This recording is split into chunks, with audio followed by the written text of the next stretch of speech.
Jendayi is the extraordinary leader of Angel of Edgewood.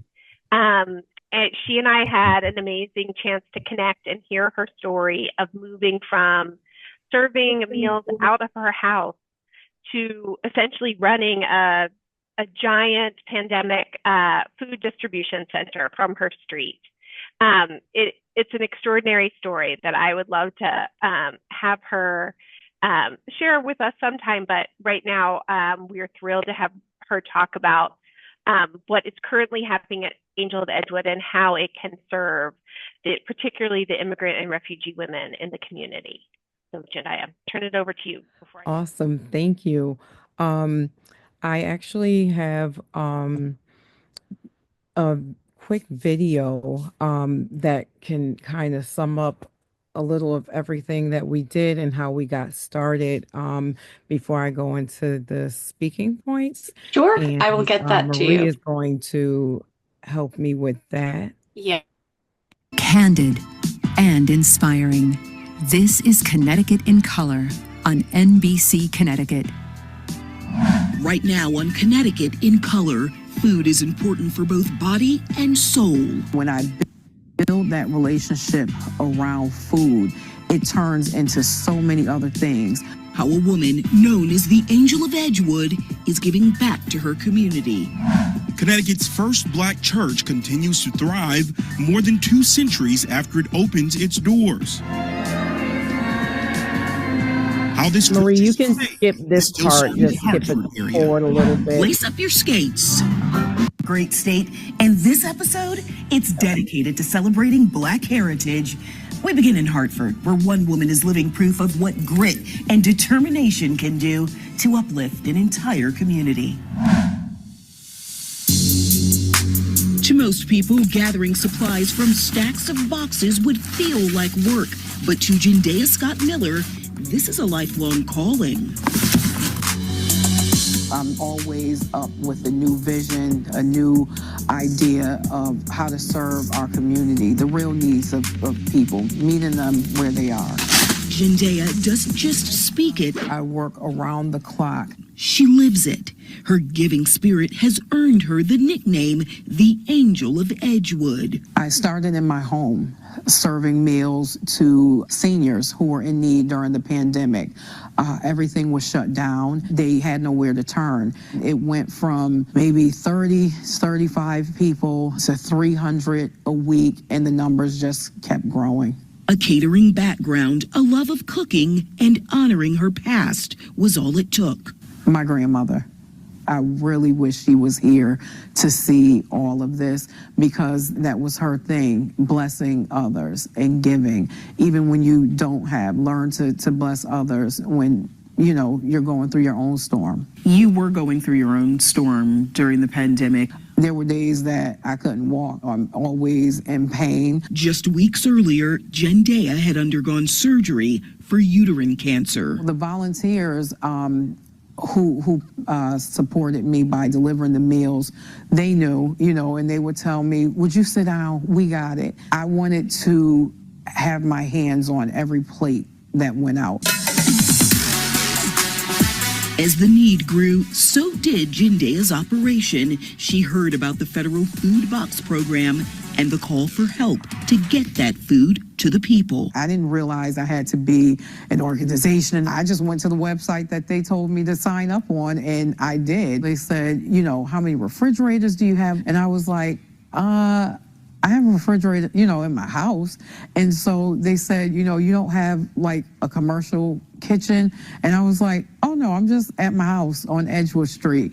They were like, we can't do this. We can get in a lot of trouble. But Jendayi grew up on Edgewood Street. She knew something about this neighborhood only those born and raised here could truly understand. The need was there before the pandemic.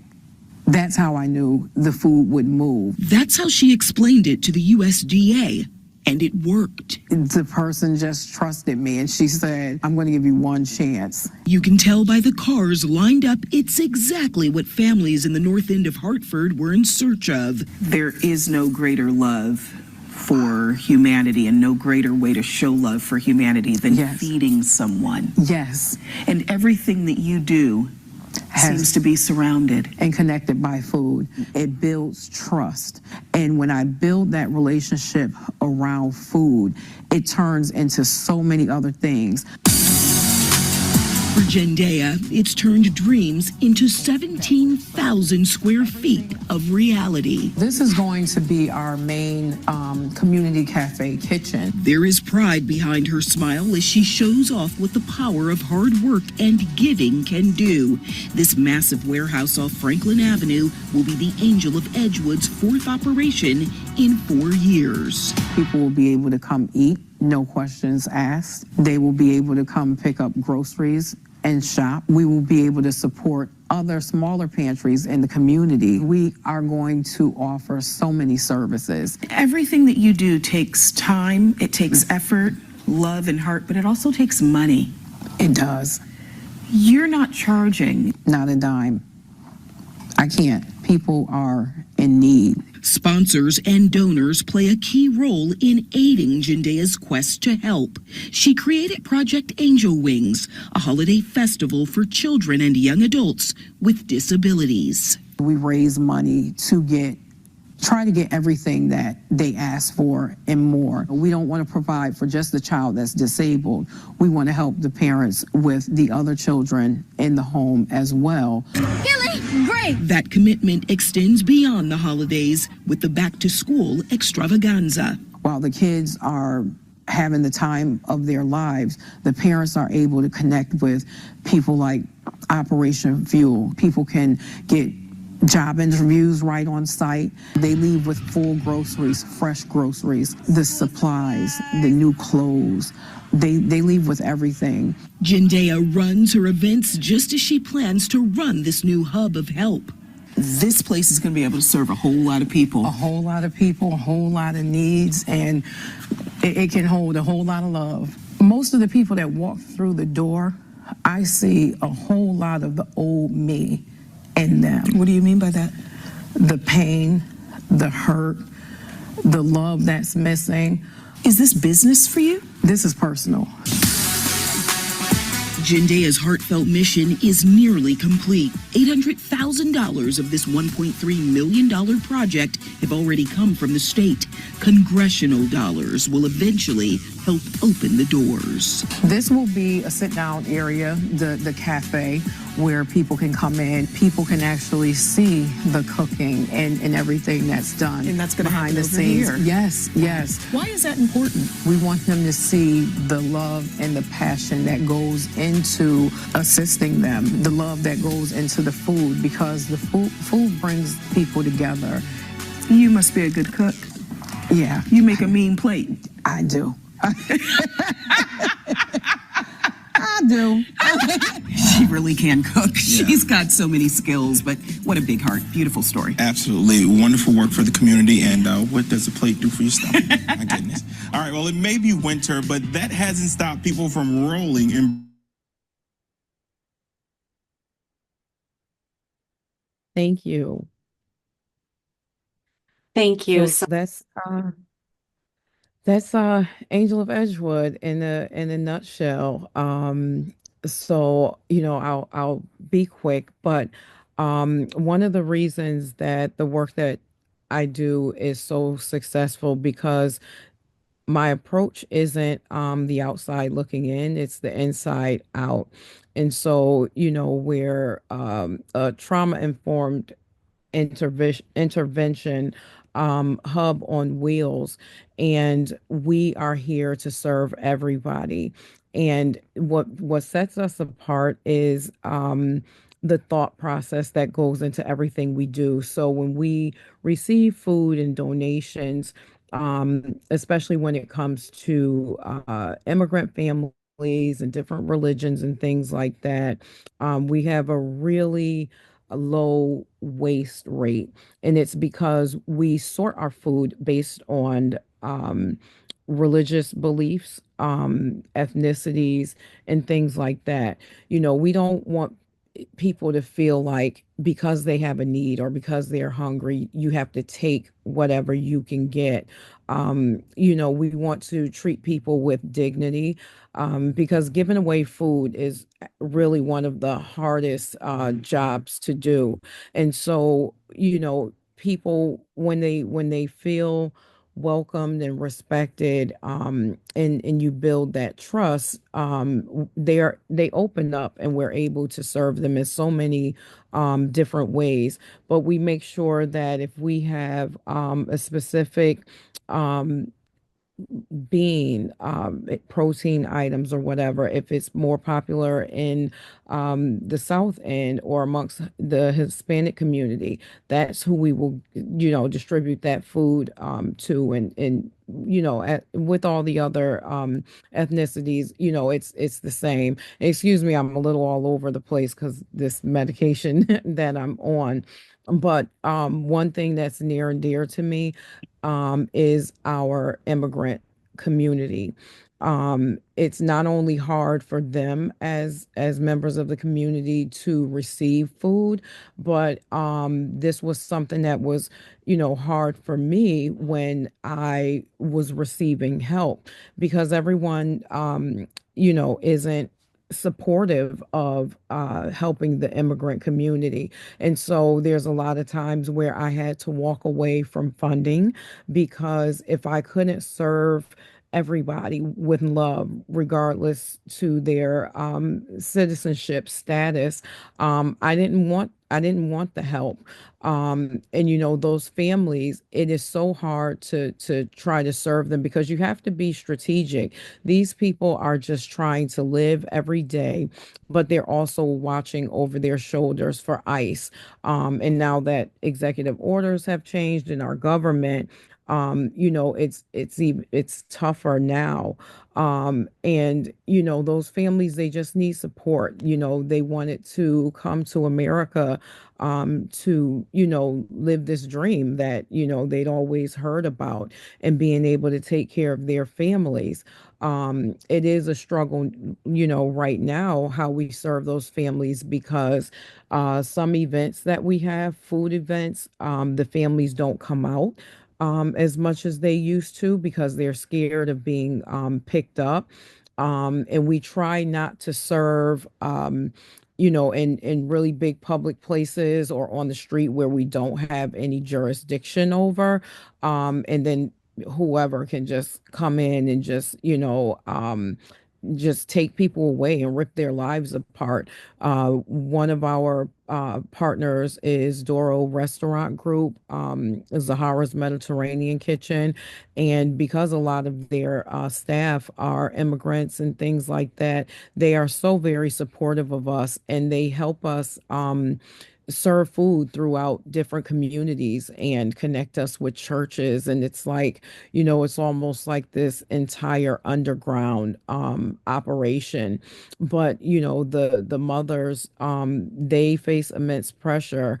Many of them are raising children who are autistic with sensory sensitivities, diabetes, food allergies, and you're just trying to just navigate these things on top of being respectful and helpful, of their health conditions, because a lot of them, won't go to the doctors because they're too scared of being, snatched up. But this food is our love language, and it's at the forefront of everything that we do.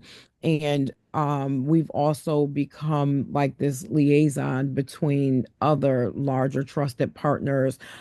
For example, Harvard Healthcare, because even though, we can look outside from our building and see the hospital right there, they still have a really tough time getting families to come in and get the services they need.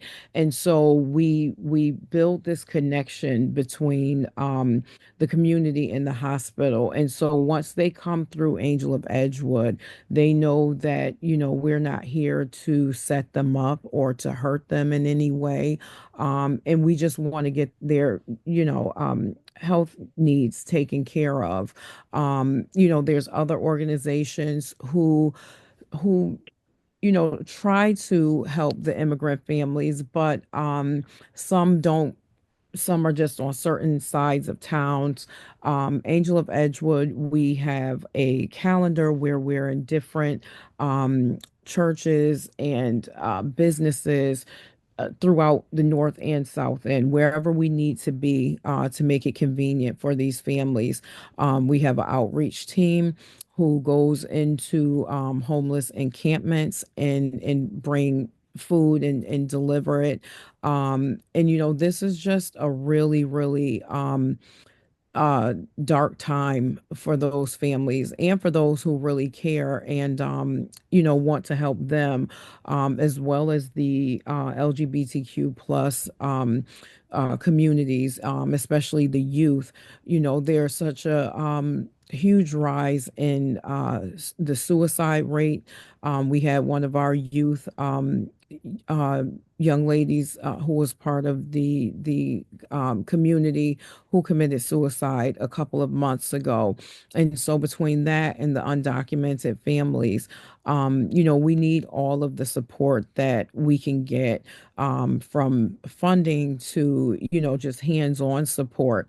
We have to be strategic about, what we put on the website and social media, and, even just any way that we market that we are here for immigrant families, because funding is being cut if you say you support these communities. And so we are not going to back down. We are going to do whatever it is that we need to do as an organization, but most importantly, as a human, one human to another. I couldn't imagine being in these people's shoes. I see what they go through, but I just couldn't imagine just having my family ripped away from me out of nowhere. So, we work with CIRC and so many other organizations, but this is a time that we can't let these DEI initiatives that are being dismantled separate us. It's a time where we need to come together and stick together more than ever. I think, I take these opportunities as a learning or a teachable moment to those that we serve, because there's a lot of confusion around DEI, and most people think that it's just for Black or Hispanic and minorities. And it's like, no, DEI affects all women and so many other uh, different groups. And I am big on community, on partnerships and working together, because strength is truly in numbers. And so yeah, I just really appreciate you guys taking the time to hearing our story and what it is that we do. A lot of the work that we do, we aren't always able to speak on it publicly because of the HIPAA and just the sensitivities, especially with the women who are facing domestic violence issues. We do work with a lot of those families as well. And so a lot of the women, immigrant women who are, struggling and facing so many other issues on top of all of this, many of them are being abused. So, any support that we could get, would be really grateful. We would be grateful for it, especially the families. But yeah, I hope I'm saying everything I'm supposed to. But if anybody Yeah, has any specific questions, go ahead and ask. yeah, well, Yvonne, I'll get to you in just a second. Jendayi, I just wanted to ask, when we spoke, you talked to me about, well, I'd love for you to talk about the food truck, but also about hot meals and why they're so important to Yes, folks that are food insecure, and yes. why you really emphasize that as something important. That was something that I learned from you that I Oh, thought was yes. just so Thanks, profound. thanks for reminding me, because it's Sure. that was on my notes and at the top of my list, and I'm just all over the place. And Oh, so, and everyone, Jendayi had dental surgery, so that's what she's talking about being on medication. she's really powering through today, so we so appreciate that. Yeah, and I wouldn't have missed it for the world. If I was in ICU, I would still be here. So the importance of hot meals is so it's one of our biggest missions.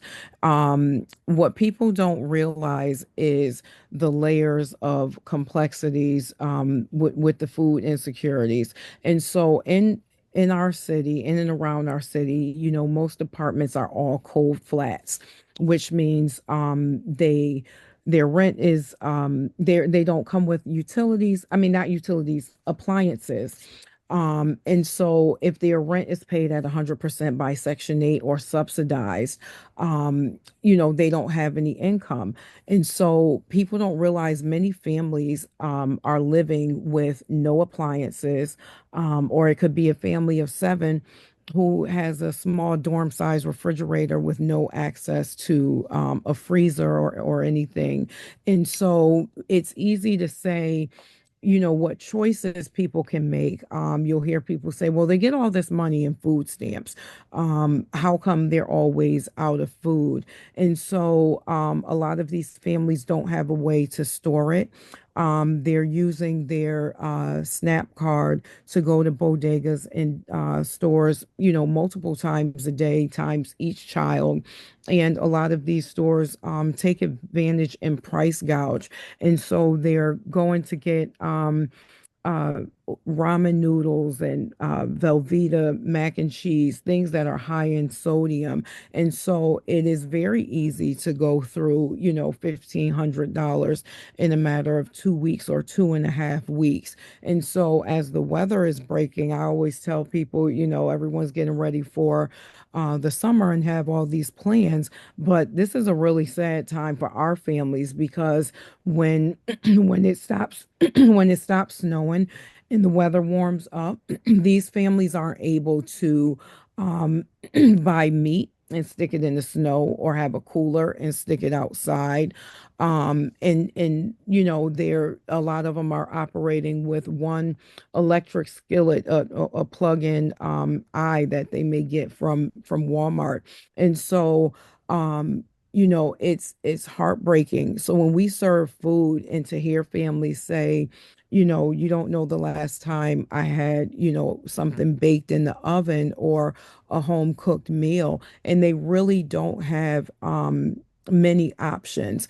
They'll have to sell their food stamps to do so many different things. And even when it comes to produce, we talk about healthy choices, but how can we expect them to know what a healthy choice is when they've never had access to healthy foods or no different grades of meat and produce? And so we had a woman who, she'll see us steam cabbage, and sometimes we'll mix green and red cabbage, and she would always say, oh, you guys are so fancy.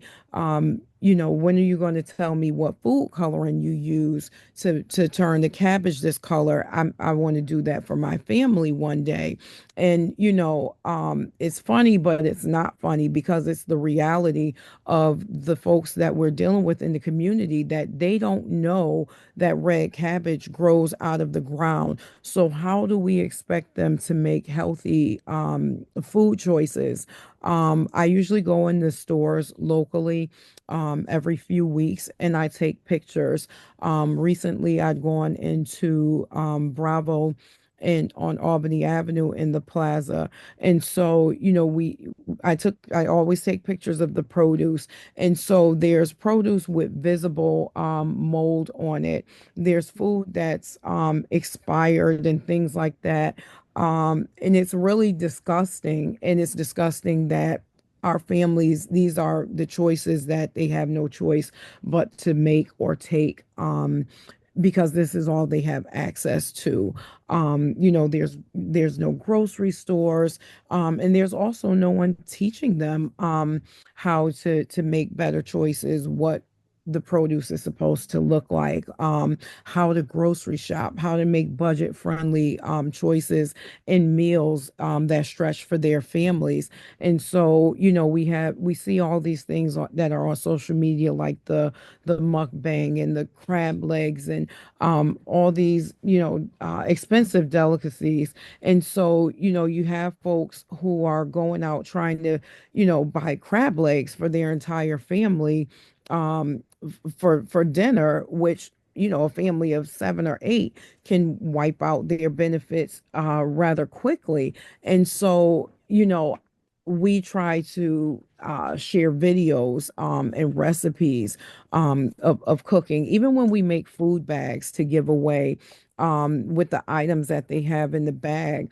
We try to print out recipes that match the ingredients that they have in their bags. And so even with the folks returning to an encampment, it's really heartbreaking to watch someone walk away with a bag of groceries that they really can't do anything with them.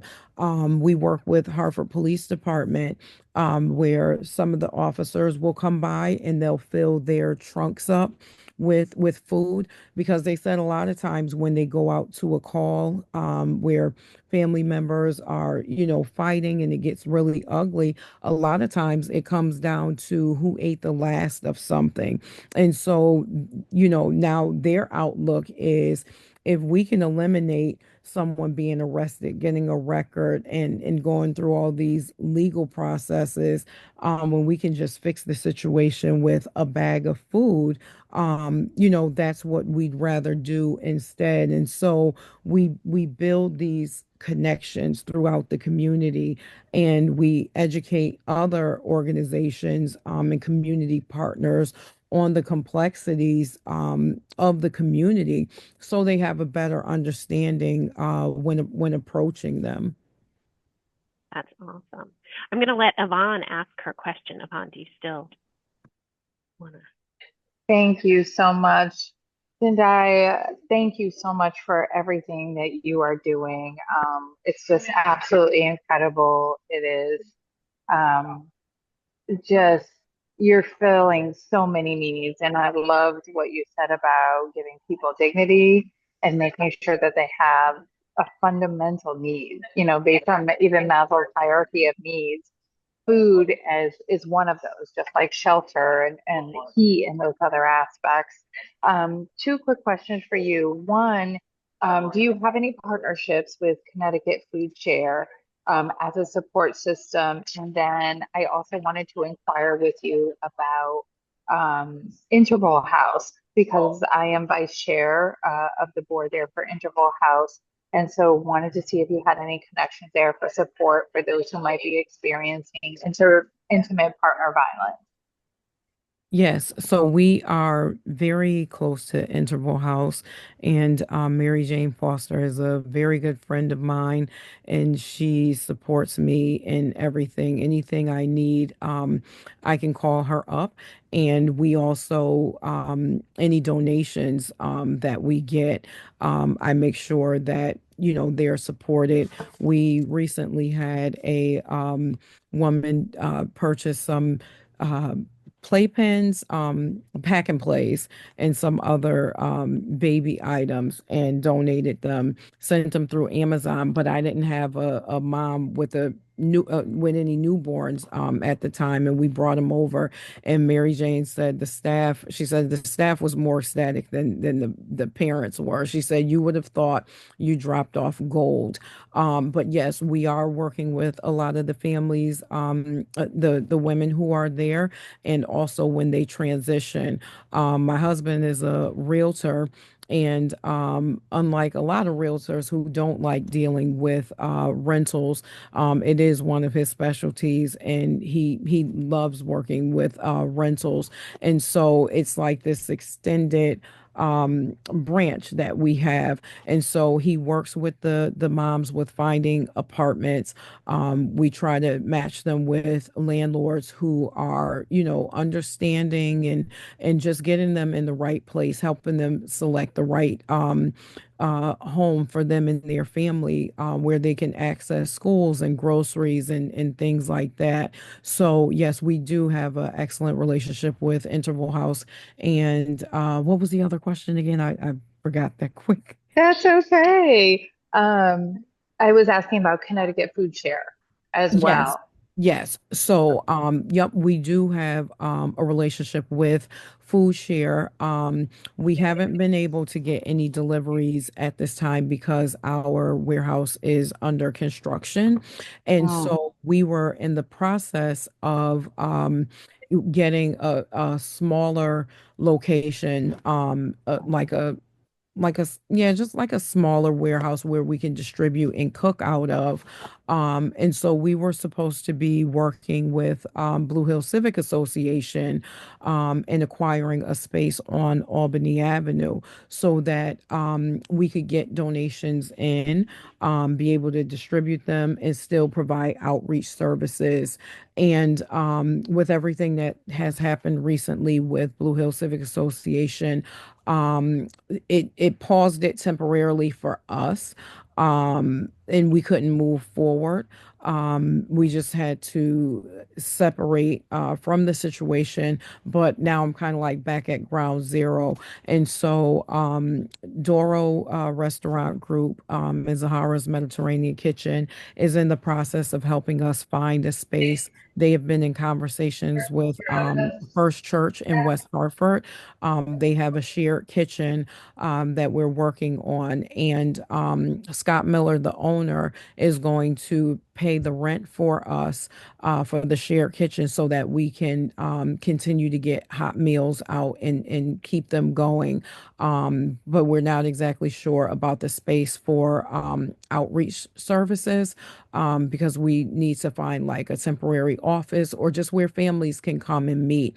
And so the outreach space is important because we support the families with so many different services. So, like, for example, when the families don't stay on top of their redetermination with their SNAP benefits, and there are several reasons. It can be, literacy, mail issues, and so many other barriers that keep them from staying on top of their business. Also, not being tech savvy, not knowing how to upload documents to DSS site or changing things to a PDF. sure. All of Yeah. those issues. So when they come to us, these are the things that we help them with. And we have the Youth Service Corps from OPP. They help the families stay on top of their redetermination because so many people receive Right. SNAP benefits now that when the redetermination process and getting reapproved, depending on how long their benefits have had lapsed, it takes a long time to get back connected. So the way we see it is when we are able to help these families stay on top of their business, their paperwork, and things like that, they ease the burden off the pantries so that other families who really need Yes. it, who are working paycheck to paycheck, who don't get benefits, can rely on the pantries. And so those families who have SNAP benefits and miss their redetermination, once we get them back up and running, they've already exhausted tons of food from the pantries, but then they also get their SNAP benefits and their back pay.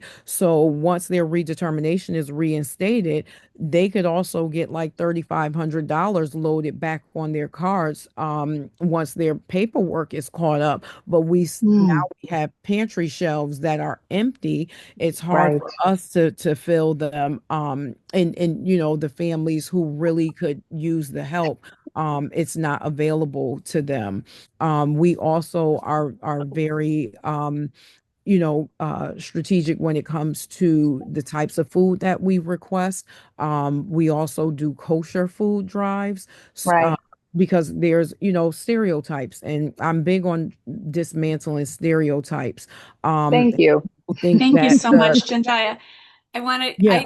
Chloe has a question. I don't mean to cut you off, but Oh, I okay. Chloe has one other question. She's right Okay. there. Nope. Go ahead. I'm Yeah, yeah. sorry. No, you don't have to apologize.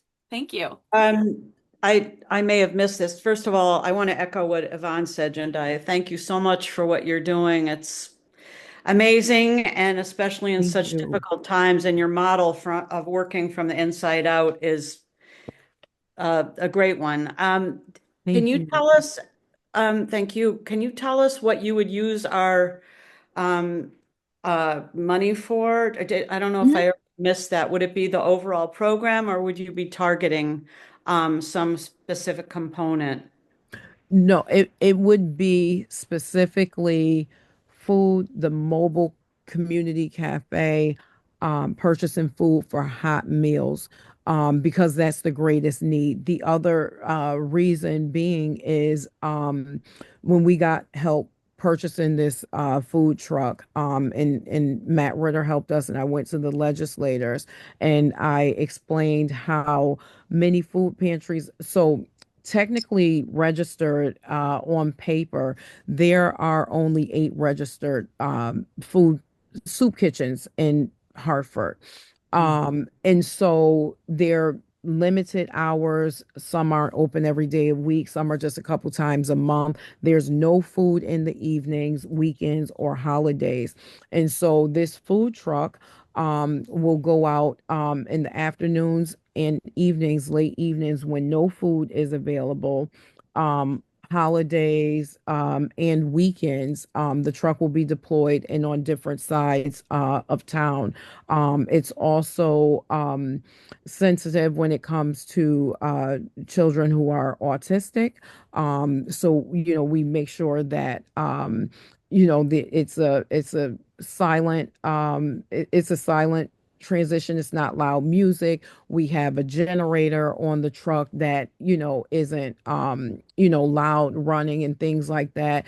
And so it would specifically be for these needs because there is a huge need for hot meals before groceries, because a lot of the groceries, they're sitting.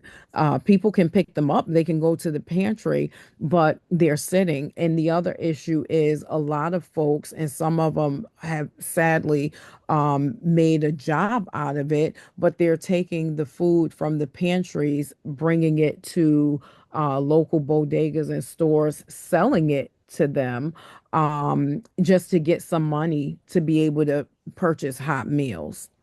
Thank you so much. Thank you so much, Jendayi. And I don't know if you were able to see, but I did share the pictures of the mobile food truck while you were speaking. So Oh, my favorite awesome. one is all of the things that you've taken into consideration with sensory friendly services. I mean, when you talk about keeping everybody in mind and really listening to your community, you are living it. So thank you so much. Thank you. And Jenny, the two Jenny, do you have? children on the back of the truck, the picture, they are autistic, and they've been in our program the longest since we started, almost 6 years, and we've watched the families grow. And so the young man on the right side, the younger Hispanic boy, when we first started Angela Edgewood, we met the parents, and this young man, and they were homeless. Over the time between volunteering and us, just connecting them in so many different ways. The mother and father have apartments, and they are also employees for Salvation Army on Barber Street, full-time employees. And so it's just, their story is phenomenal. The same as Anthony, that's to the left. His mom is a huge advocate for autistic parents, and she helps parents in the community understand their children's needs, everything from their 504 plans at school, Mhm. to their eating habits and things like that. So, we've built this community, and the program is called Uniquely Me, and that's what the handprint is. Oh, Ellis Echeverria, that passed recently, He wanted to redo our logo for Angel of Edgewood and for Uniquely Me, to be specific to everything that we do. And really quickly, our logo, the red and purple. So when Ellis redid the logo, the old wings used to go out, the new wings are turned in. He said, because I embrace everybody that I meet. The red wing is for blood, and the diversity, because I love and serve everybody and we all bleed the same. The purple, the shade of purple, is for passion, and the halo, that particular shade of gold, is for hope. I think that's a I think that is such a great encapsulation of your work, Jendayi, and we're so thrilled to have you here today. If Thank you. do we have anybody else that wants to ask a question before we let Jendayi go and get some rest and ice pack on her? Yes, Two. you know it. Oh, I think you're muted. I don't know how that happened. Oh, I said, no worries. I'm just going to be running to pick up a Z pack they called in. Oh, well, thank you so, so much. No, thank you all. I love any opportunity to tell our story, and I'm really excited about the progress that we made and keep making. It's a little slow.